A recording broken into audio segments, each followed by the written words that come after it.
Calon Wakil Bupati Langkat, Sumatera Utara, Adli Tama Hidayat mendatangi rumah warga di Dusun Madang Ara, Desa Lama Baru, Kecamatan Seilepang, yang akan direnovasi untuk berubah menjadi rumah layak huni dan bisa dinaungi bersama keluarga.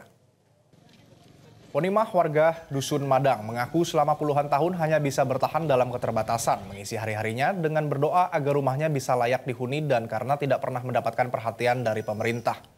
Ponimah yang menghidupi 4 orang anggota keluarga pasca kematian suaminya sejak beberapa tahun lalu tak menyangka rumah mereka mendapat perhatian dari calon wakil bupati Langkat nomor urut 2 Adli Tama Hidayat Sembiring.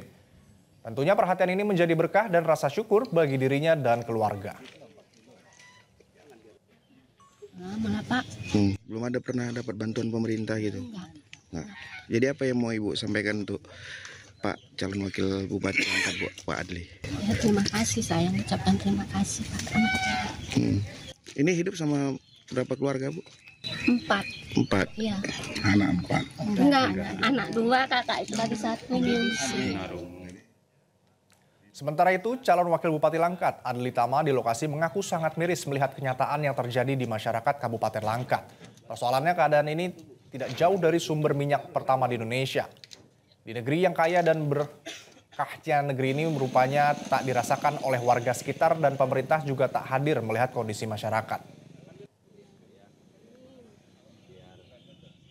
Beberapa kilometer dari kilang minyak pertama di Indonesia, tapi jangankan kondisi ekonomi masyarakat, infrastruktur jalan yang menjadi hak dasar masyarakat pun tidak terpenuhi oleh pemerintah. Kami harap tentu simbol kekayaan Indonesia ini bisa memberikan manfaat yang selayak-layaknya untuk masyarakat sekitar.